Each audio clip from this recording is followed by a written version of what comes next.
Are you a wet blanket? Are you a wet blanket in your business? Are you a wet blanket right now with COVID-19? Have you ever been a wet blanket?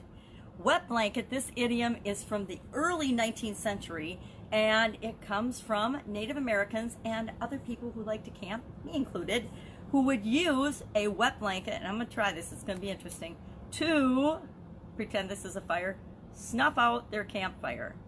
It'd be good if I didn't start a fire in my area today.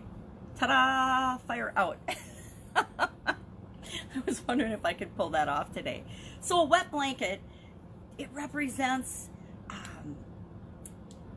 oftentimes, people would use, and people still do, I use a bucket. We always had a bucket when we were camping, and if we're going to put out the fire, there's a bucket of water by the fire, always in case of emergencies, as well as to put out the fire at the end of the day. But people used to use a wet blanket. They'd go to the nearest river, they'd dunk the blanket in the water, and then they would use that to make sure that their fire was out.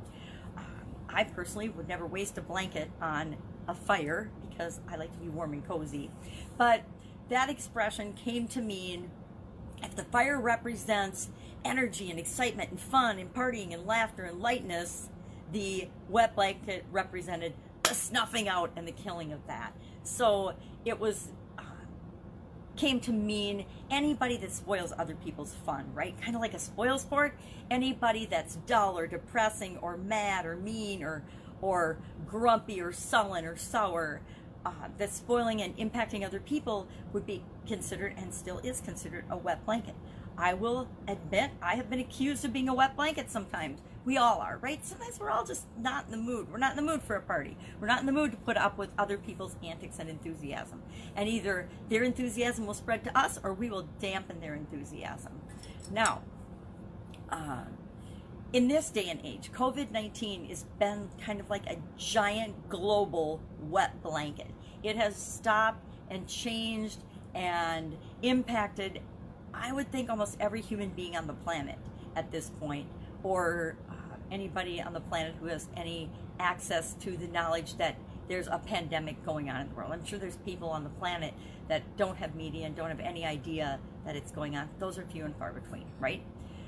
Now, we have a tendency, me included, to want to be a wet blanket when any challenge comes our way, when any big situation comes up, whenever there's a problem, I want to fix it and solve it. And part of that process for me is saying, what's the worst that can happen? What is the worst that can happen if I act? What's the worst that can happen if I don't act? And that's me kind of being a wet blanket, but it's also me, I'd like to believe, wisely considering possible alternatives, and that helps me to determine what's the risk of the different actions that I can take. But I always try to jump into solution focus versus focusing on the problem. So we need to do the same thing. And as business owners, this is the time for us to step up and lead. Lead our businesses, lead our employees, lead our families, lead ourselves through this entire process, because people are looking for leadership through this. A lot of people are displaced, and they haven't had the experiences that you have, and the challenges that you faced and overcome, and so they don't know how to navigate this time. And it's up to everybody that has the ability and has the capability to step up and lead in any area and aspect that you can lead in, to make sure that we get through this situation the best way, the fastest way possible. And that means we don't stay in wet blanket mode. To me, wet blanket is somebody that stays focused on the problem, somebody who stays living in the victim mentality, somebody who's whining and complaining, why me? Why did this pandemic happen to me? Well, why did it happen to the entire planet? Because in this situation, it isn't just happening to any one individual. It's impacting everyone. And although each of our individual experiences are different, and the way we are experiencing it and the pain we're having is personal, it is, but it isn't. Everybody is going through the same things. And your situation may be worse than other people's, but it's also way less worse than other people's. Unless, of course, and people could say, well, what about the people dying? And I will say and contend that even the people dying are better off. And that's a bold statement, but that's based on my personal experience with death. So, wet blanket. Do you want to be a wet blanket, stay focused on the problem? Or do you want to focus on the solutions and what you can do right now, what you can possibly do, how you can step up your communication. Whether your business is open or not, it is entirely possible to be communicating with your existing customers and looking for and finding new customers. Even if your business is shuttered right now, you can still be building relationships and forming relationships that will lead to new customers when you can unshutter it and open up your physical location. Every business can have some kind of an online presence, a social media presence, and be communicating with people and finding new people for their business when it goes back to whatever it is you're designing your business to be when you open up again. And for those people running businesses still, it's massive, running change on the fly, looking at all of our processes and systems and analyzing how do they have to transform to meet the new world that we're all going to be facing very, very soon, or some of us are facing right now. So we can be a wet blanket, focus on the problem with victim mentality, or we can step up and be the leaders that we're designed to be.